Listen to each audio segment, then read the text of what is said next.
नमस्कार, स्वागत है आपका फेडरल देश में। मैं हूं नीलू व्यास। 4 घंटे लंबा पॉडकास्ट जो शराब कारोबारी है विजय माल्या, उन्होंने गुरुवार को दिया। और 4 घंटे लंबा ये जो वीडियो पॉडकास्ट था, इसमें उन्होंने तमाम दावे किए कि उन्होंने 2012 में और अब बंद हो चुकी जो किंगफिशर एयरलाइंस के पतन के बाद 2015 के बीच चार चार समझौते के प्रस्ताव दिए, जिन्हें बैंकों ने स्वीकार करने से इनकार कर दिया। ये बातें सारी उन्होंने इस पॉडकास्ट में कही हैं। मल्या ने पॉडकास्टर राज शमनी के साथ बातचीत में कहा कि मेरा हमेशा से ही समझौता करने का इरादा था। मैंने कभी नहीं कहा कि मैं भुगतान नहीं करना चाहता। ये 2013 के बाद से उनकी पहली बातचीत थी, यानी कि 9 साल बाद उन्होंने अपने चुप्पी को तोड़ा है। और एक ऐसे समय में भी जबकि रॉयल चैलेंज बैंगलोर ने अभी T20 लीग का मैच जीता है। और आपको जिस तरीके से विजय माल्या का जो पूरा रोल उसमें था, तो हो सकता है कि उन्होंने अपने आप को रेलिवेंट रखने के लिए ये मौका चुना कि हम एक पॉडकास्ट दें। उन्होंने विराट कोहली को याद किया। विराट कोहली कितने बड़े पावर हाउस है, उनको उन्होंने याद किया। लेकिन किंगफिशर एयरलाइंस के संस्थापक और पूर्व मालिक ने ये भी कहा कि उन्होंने हैदराबाद में अपने प्रशिक्षण अकेडमी में भारतीय स्टेट बैंक के अध्यक्ष से मुलाकात की थी और एक समझौते की पेशकश की थी, जिसे स्वीकार नहीं किया गया था। उन्होंने कहा कि वे 14,000 करोड़ रुपए चाहते थे, इसलिए उन्होंने स्वीकार नहीं किया। और इस वर्ष फरवरी में मल्या ने अपने वकील के माध्यम से कर्नाटक उच्च न्यायालय को बताया था कि यद्यपि बैंकों का लगभग 6,200 करोड़ रुपए का बकाया पहले ही वसूल किया जा चुका है, लेकिन 14,000 करोड़ रुपए की वसूली के संबंध में केंद्रीय वित्त मंत्री निर्मला सीतारमण ने पिछले वर्ष दिसंबर में लोकसभा में बयान दिया था। और साथ में उन्होंने ये भी कहा कि जो उस समय के वित्त मंत्री थे अरुण जेटली, उनको पता था कि वो भारत छोड़कर जाने वाले हैं। उन्होंने प्रणब मुखर्जी के बारे में कहा कि वो प्रणब मुखर्जी से मिलने के लिए गए। उन्होंने कहा कि देखिए, वो किंगफिशर एयरलाइंस को डाउनसाइज करना चाहते थे। प्रणब मुखर्जी ने उनको डाउनसाइज नहीं करने दिया और कहा कि बैंक आपका समर्थन करेंगे, आप जाइए। तो एक तरीके से उन्होंने बताया कि ये सारी शुरुआत ये किंगफिशर एयरलाइंस के पतन की कहाँ से हुई थी। यानी कि उन्होंने अपने आप को विक्टिम बताया। उन्होंने कहा कि जिस तरीके के नीतिगत फैसले उस समय की सरकारों ने लिया, उससे उनका नुकसान हुआ। और इसलिए वो कह रहे हैं कि भाई, मैं चोर नहीं हूं और चोर का जो लेबल मेरे ऊपर लगाया गया है वो बिल्कुल गलत है। तो आज इस पॉडकास्ट 4 घंटे लंबे पॉडकास्ट को हम कैसे समझें? आखिर क्या वो रेलिवेंट रहने की कोशिश कर रहे हैं, या फिर एक बार फिर से जो अपनी गलतियों का ठीकरा है वो कांग्रेस, बीजेपी और बाकी लोगों के ऊपर फोड़ना चाह रहे हैं? आज इसी पर हम बातचीत करेंगे। हमारे साथ गिरी प्रकाश है, जो वरिष्ठ पत्रकार हैं। इन्होंने विजय माल्या के ऊपर एक किताब भी लिखी है और द फेडरल के बिजनेस एडिटर भी हैं। गिरी, आपका स्वागत है। Thank you so much for joining. और ये 4 घंटे लंबा जो राज शमनी को जो ये पॉडकास्ट विजय माल्या ने दिया है, आखिर क्यों दिया है? इसकी टाइमिंग को लेकर बहुत सारे सवाल है, क्यों अभी? कि मुझे लगता है कि ये जब आपने ठीक कहा कि ये आरसीबी का विन है, आईपीएल ट्रॉफी 17 वर्ष के बाद। तो उन्होंने सोचा होगा कि ये सारे के सारे सब सेलिब्रेटरी मूड में हैं और मल्या जो डॉक्टर मल्या जो भी बोलेंगे तो सब उनको ठीक से they will listen to him. And उन्होंने सोचा कि ये विंडो है, अच्छी अपॉर्चुनिटी है, तो मैं इंटरव्यू दूंगा तो लोग समझेंगे कि मैं मेरा मेरा डिफेंस क्या है। उन्हें लगा था कि ये 17 आई मीन 11 या 9 या 10 साल से कोई मुझे ठीक से समझ नहीं पाया। और मीडिया जो है, न्यूज़पेपर्स वाले जर्नलिस्ट जो हैं, वो पता नहीं क्या क्या बोलते रहते हैं, क्या क्या what ever that they right. तो उन्होंने सोचा होगा कि ये ठीक समय है क्लैरिफिकेशन के लिए। पर अब क्या कर सकते हैं कि उसके बाद जो हुआ, 11 जो 11 पीपल गॉट किल्ड, तो थोड़ा इसका इफेक्ट उतना नहीं होगा क्योंकि सबके सब बहुत शॉक में हैं। तो मुझे पता नहीं ये कैसे डेवलप होगा, पर उन्होंने जो भी कहना था वो उन्होंने पहले भी कह रखा है। उनके प्रेस तो आप स्टेटमेंट्स ये हैं कह रहे हैं कि सब। ये बातें जो उन्होंने कही हैं, उन्होंने पहले भी इसके बारे में बात की है, लेकिन अब 9 साल बाद ये कहना कि देखिए प्रणब मुखर्जी ने उनकी बात नहीं सुनी, अरुण जेटली को उन्होंने नहीं बता दिया था और उसके बाद वो भारत छोड़कर भागे। तो क्या इस समय उनके लिए प्रणब मुखर्जी और अरुण जेटली का नाम लेना आसान है, क्योंकि वो इस दुनिया में नहीं है? अब वो कुछ भी कहेंगे ना पार्टी खंडन इस बात का करेगी, ना कोई बोलेगा, क्योंकि प्रणब मुखर्जी भी थोड़ा-सा बीजेपी की तरफ उनका इंक्लिनेशन हो गया था। तो हो सकता है कि कांग्रेस भी इस पर कोई सफाई ना दे और बीजेपी तो बिल्कुल ही सफाई नहीं देगी, क्योंकि ये अरुण जेटली का मामला है। तो ऐसी बातें करके उन्होंने क्या किया है आज, सिवाय इसके कि लोग इस समय बातचीत कर रहे हैं, हम और आप आज चर्चा कर रहे हैं उस पॉडकास्ट की, लेकिन उस पॉडकास्ट का लक्ष्य क्या आपको लगता है? अपने आप को रेलेवेंट रखना या उन बातों को फिर से दोहराना? और अगर वो दोहरा रहे हैं तो उसका ऑब्जेक्टिव क्या है? लोग ये पूछ रहे हैं कि भाई क्या वो वापस आ रहे हैं भारत? देखिए, ये तो 2 पॉलिटिकल लीडर्स अभी नहीं रहे, तो उनसे कोई पूछताछ नहीं हो सकती, कोई रिकॉर्ड नहीं है। उन्होंने बोला कि मैंने उनको मीट किया और उनसे बोला जो भी था, उनका जो बातचीत थी हमें पता नहीं। पहले उन्होंने नहीं बोला, जब वो भारत से बाहर पहुँचे, लंदन में गए, तब बताना था। अरुण जेटली भी थे, प्रणब मुखर्जी भी थे उस वक़्त। अब क्यों बता रहे हैं? अब कैसे आप प्रूफ करेंगे कि ये ठीक है कि ठीक नहीं है? पर उनका ये मानना है कि इससे मैं एक ठोस आर्ग्यूमेंट प्रेज़ेंट कर सकता हूँ कि मैंने उनसे बातचीत की, पर मैंने अपने बुक में लिखा है कि इन्होंने कहा कि प्रणब मुखर्जी ने उनसे बोला कि आप डाउनसाइज़ नहीं कीजिए, जॉब्स चले जाएँगे। पर डॉक्टर मल्ल्या ने बोला था कि देखिए एक ऑयल क्राइसिस है 2008 में, बहुत डिफ़िकल्ट हो रहा है सस्टेन करने के लिए। पर जो 32 A320s थे, उनको जो उन्होंने ऑर्डर दिया था, उसका इंडक्शन होना था तब, पर उन्होंने डिफ़र कर दिया 2 साल, 2010 और 2012 तक। और उन्हें ये बोला कि हमने 32 ये एयरक्राफ्ट जो डिफ़र किया है to be inducted into the fleet, क्योंकि हमारा my operations are not sustainable, are difficult to sustain, therefore I will not go ahead and ये जो इंडक्शन करना है मैं नहीं करूंगा। इसका प्रेस स्टेटमेंट्स भी है। तो एक बार ऐसे बोलते हैं कि और इन्होंने कहा ऐसे डाउनसाइज नहीं कीजिए, पर ये भी करते हैं। ये कैसे हो सकता है?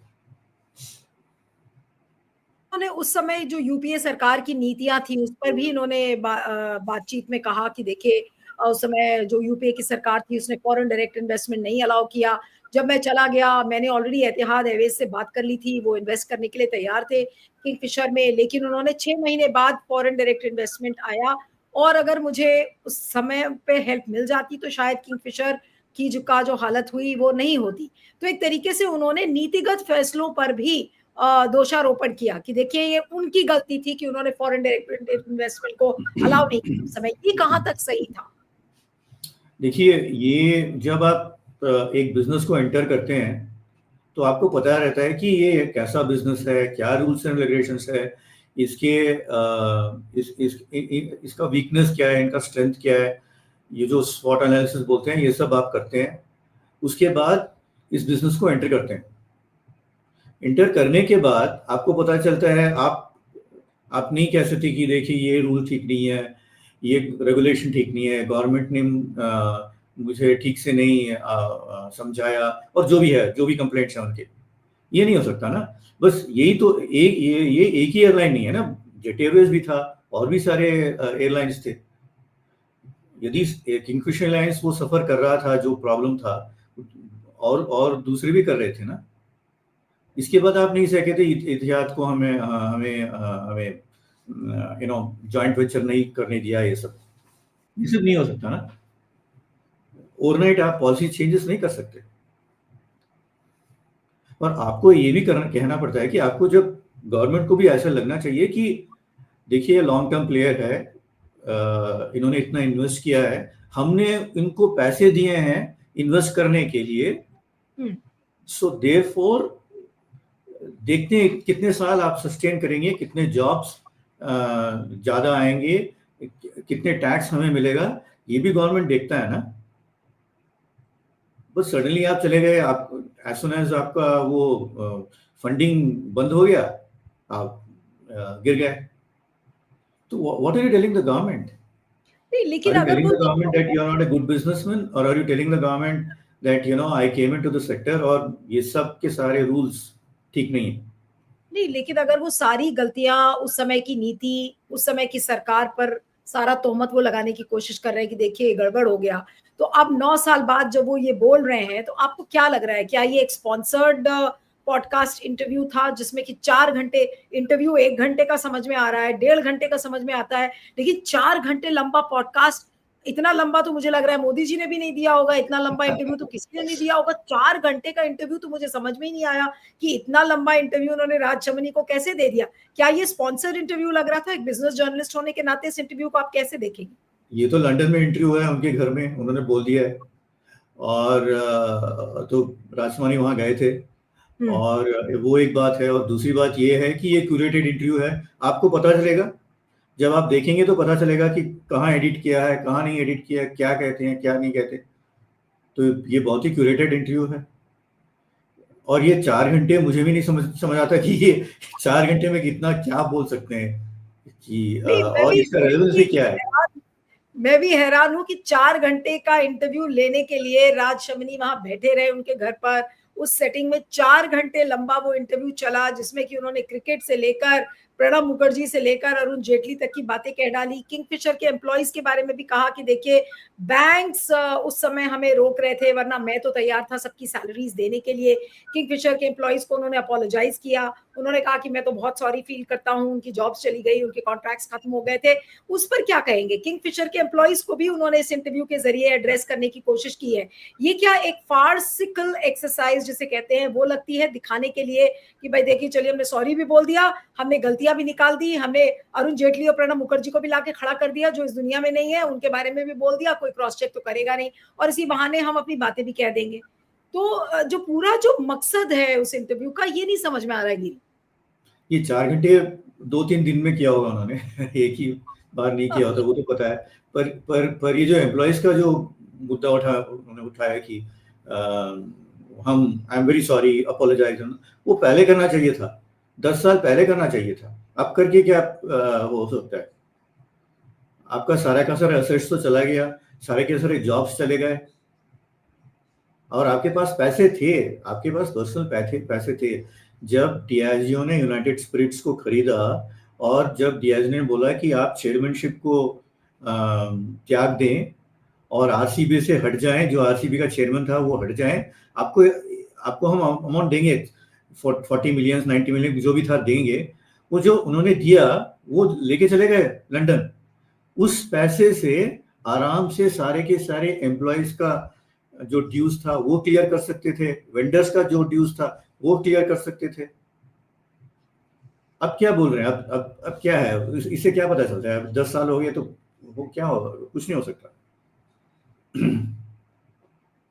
कुल मिलाकर इस इंटरव्यू में आपको लगता है कि कहीं बीजेपी या फिर कांग्रेस कहीं पर बैकफुट पर आती हुई नजर आ रही है, या फिर इनको कोई फर्क नहीं पड़ रहा है इस विजय माल्या के इंटरव्यू से, और ना ही किसी को फर्क पड़ रहा है कि वो भारत वापस आते हैं या नहीं आते हैं? क्योंकि उनसे ये भी एक सवाल पूछा गया था कि भाई आप भारत आने की सोच रहे हैं, तो उन्होंने कहा हाँ यहाँ पर बहुत इनह्यूमन कंडीशंस हैं जेल्स में, अगर सेफ पैसेज मिलेगा और ठीक से अगर हमारे साथ बर्ताव किया जाएगा तो हम आ जाएंगे। ये सब भी उन्होंने बातें कही। तो कुल मिलाकर एक ये भी मैसेज गया कि नहीं, अगर कंडीशंस ठीक होंगी तो विजय माल्या आ सकते हैं।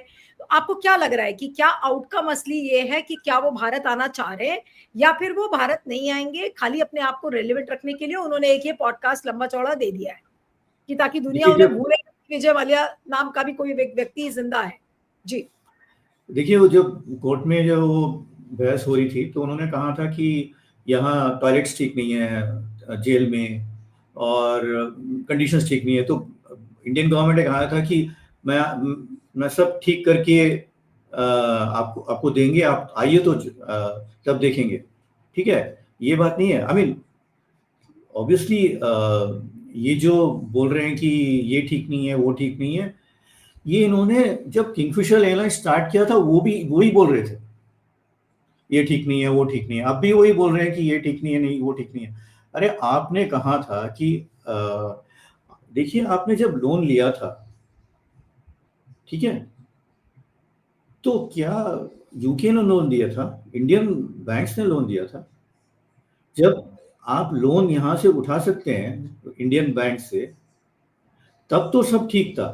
तब का सबका लॉ लॉ सब ठीक था।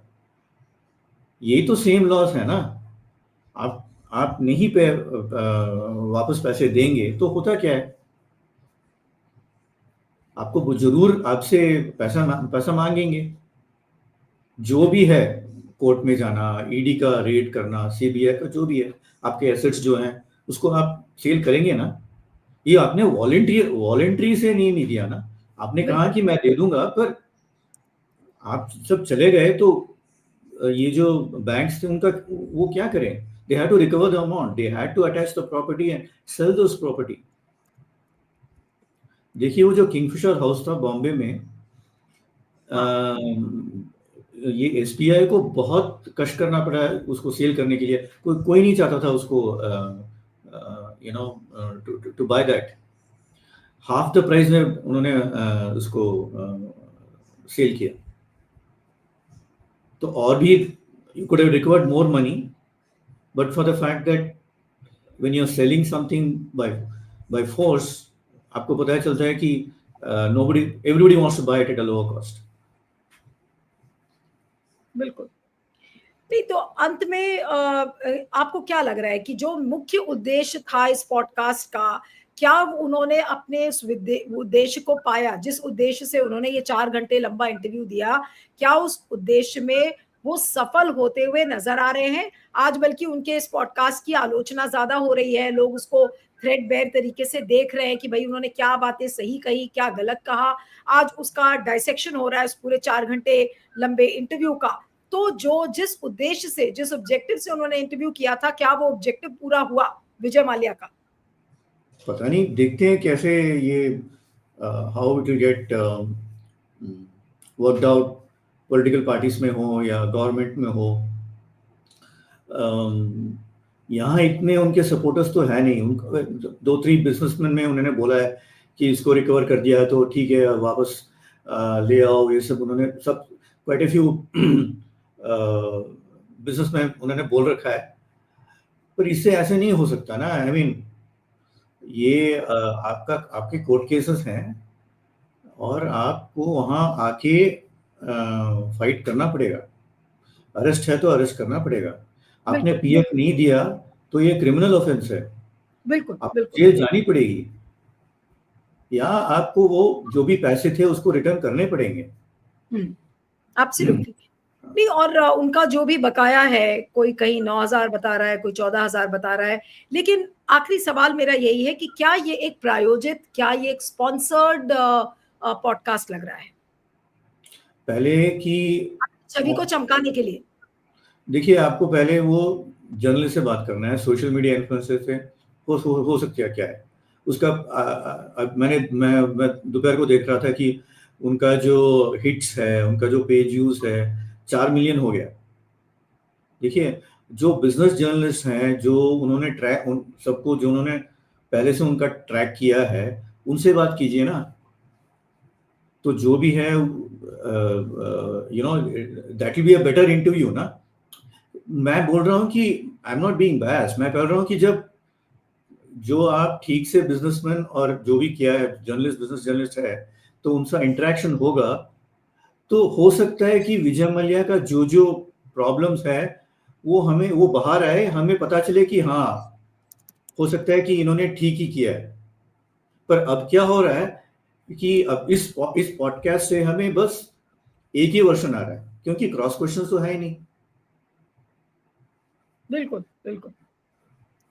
चलिए, तो इस इंटरव्यू का क्या रेपरकशन होगा, अब कोई अगर रिएक्शन आए तो उसमें पता चलेगा। लेकिन फिलहाल 4 घंटे का जो लंबा इंटरव्यू का तो पहली बात लॉजिक नहीं है।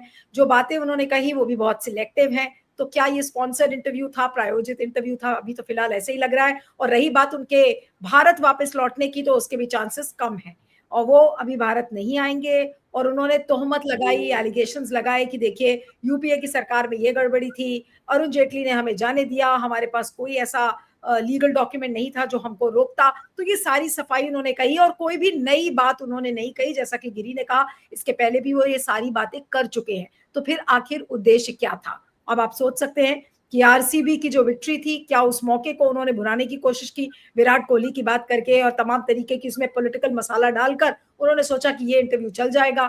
और जो यूट्यूबर साहब थे राज शवनी, उन्होंने सोचा कि भाई हमारा चैनल भी चल जाएगा। और जैसा गिरी ने कहा कि 4 मिलियन हिट्स उसके हो चुके हैं, तो बस कहानी तो यहाँ पे खत्म हो जाती है और पता चल जाएगा कि क्या असलियत है इस प्रायोजित पॉडकास्ट की। Thank you so much Giri, thank you very much for joining. Thank you very much.